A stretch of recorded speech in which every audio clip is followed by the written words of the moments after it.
Coming up on Eagle Vision News, we'll tell you about the new Right to Rescue Act. And new details on the North Seattle Mall shooting. Plus, one of our reporters gives us an inside look at this year's Los Angeles County Fair. All this and more coming up on Eagle Vision News.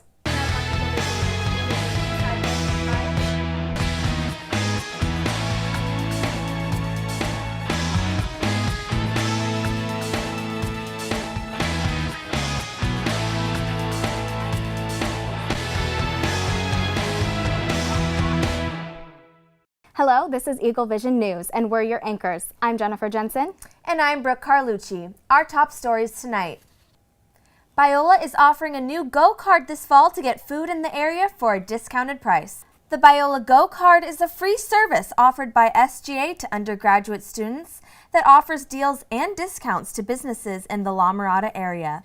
Some of the restaurants include Pyology, Menchie's, Yogurtland, Tom's Tailgate, Van Dyke's Coffee, Philly Fusion, and Sugar and Spice Bakery and Deli. Check back often on Biola's SGA website as businesses continue to be added. 5 people died in a shooting Friday night at the State Mall in North Seattle.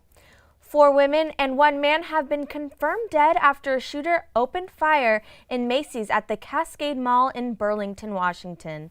After a 24-hour manhunt, Arkan Seaton has been taken into custody as a suspect and is waiting a trial in court. 20-year-old Seaton is facing 5 counts of first-degree murder, according to the Skagit, Washington County Jail record. The victims' identities have yet to be released, and state authorities say it's too early to determine the motive behind the shooting. It is still in question whether or not it is connected to any act of terrorism. Tonight's update. Monday, September 26th at approximately 3:58 p.m., Campus Safety sent out a message through the emergency notification system which read, quote, "Man with gun library, stay away, shelter inside, lock doors, windows, Campus Safety, other agencies handling the situation," end quote. A second text was sent at about 4:02 p.m. reading, "Please disregard last message. Man with a gun, safety alert. Campus is safe. There is no threat at this time." An hour later, Campus Safety confirmed the original message was false. Since then, 2 follow-up emails have been sent to Biola students offering more clarity and apologies. Eagle Vision spoke to the Chief of Campus Safety, Chief Ojiskoba, directly after the false threat. He stated, "We have a tech group of 4 people where we train our dispatchers multiple times. We were doing the test groups all day and one dispatcher made a mistake by clicking the wrong button and the message went to everybody. We do this test every month and we've been doing it for several years now." As chief, he takes full responsibility. Police arrested 2 men and a young female connected to a triple homicide in Fullerton. The investigation began Saturday morning after a 6-year-old girl called 911 to report her parents had been killed. The girl and her younger sister were unharmed, but when police arrived at their home, the parents, Krista and Jennifer Yost, along with a family friend, were found dead inside the home. However, authorities haven't released any information on the cause of death. The suspects now under custody are 21-year-old Josh Acosta and 25-year-old Frank Felix, along with a 17-year-old female juvenile.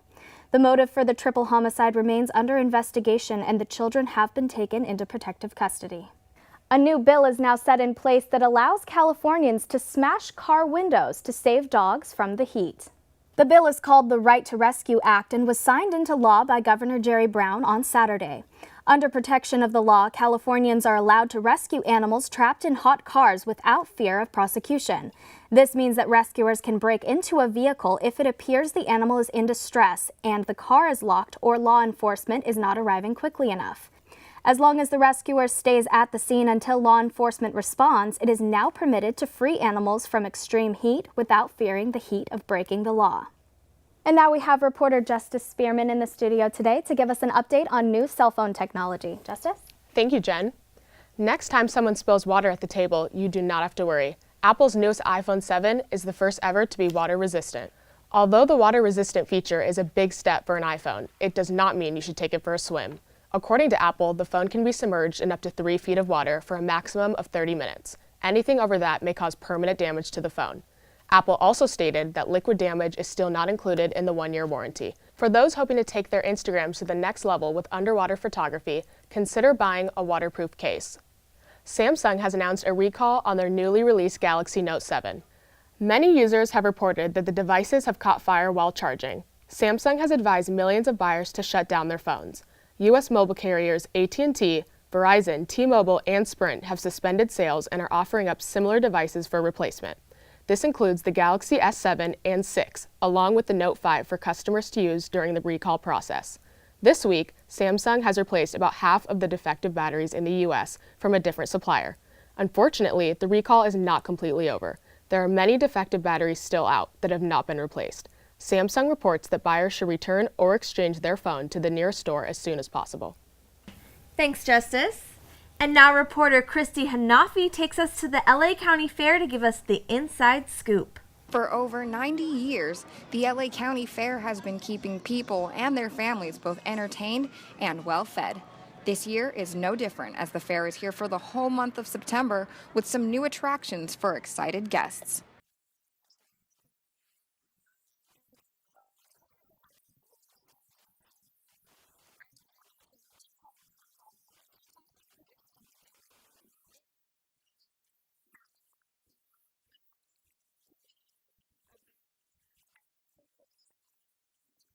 One new attraction at the fair is Jurassic Planet, which resembles the classic movie and allows guests to get up close and personal with these legendary creatures.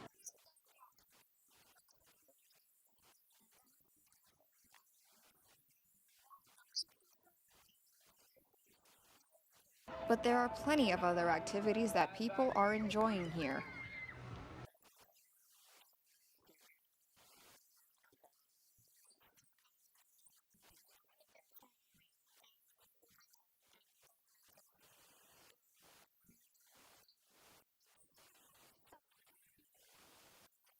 It's no wonder that everyone loves coming out to the fair, as they play a part in keeping the tradition of fatty foods and fun attractions alive since 1922.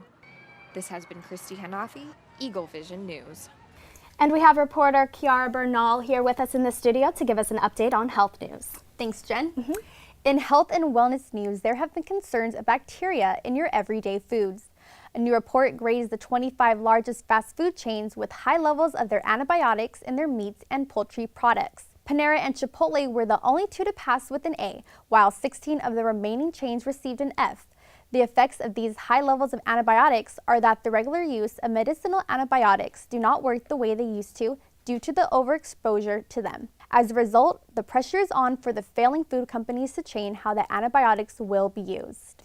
This week, new reports might have you let go of your Eggo.